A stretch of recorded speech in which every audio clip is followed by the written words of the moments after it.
One more particular use case when you have to update document fragments, yeah, elements of items in a document fragment. And we talked so far about object properties, full objects or full arrays, and individual array elements, or properties of objects, let's say in nested and top level arrays. Okay.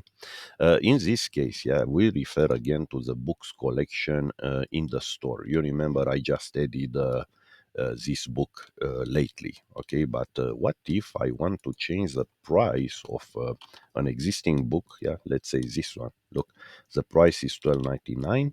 I want to change it to 24.99. Okay, but I will do it in a different manner because here, look, I can pass more than one title here. And let's say I want to change the price of, I don't know, more books, yeah, B title or category, yeah. Let's say, yeah, that's interesting. Look, category fiction, category, yeah, let's say B category is reference, okay.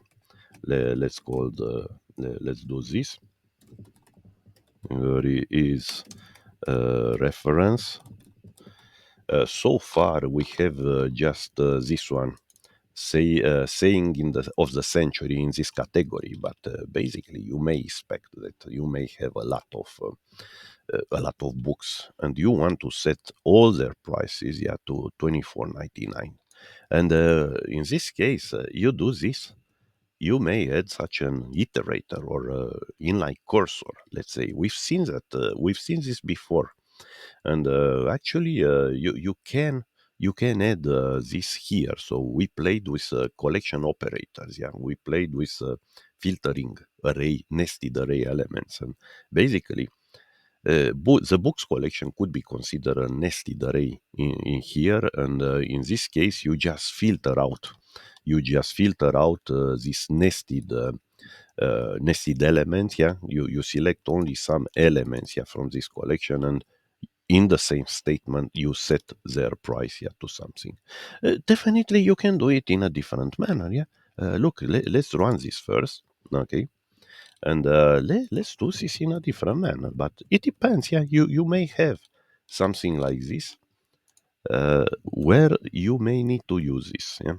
You can say where, okay, you can say where B category is reference, yeah. Let's see, in store books, and this should be B. Update test store, yeah. Now that's a problem. You see, that's a problem because you cannot pass this here, yeah, directly books. Let's say, and in this case, yeah, you'll have to. That's why you need the iterator, because you may need something like books. Remember, we had something like this, books 3, and yeah, that's why it's different, because you may need to expand first to explode the elements of the books array separately, and then to address only those items that satisfy this expression. And this is why, yeah, definitely you may need an inline cursor like this one that filters out with a when condition close here only some specific books. So yes, this will not work.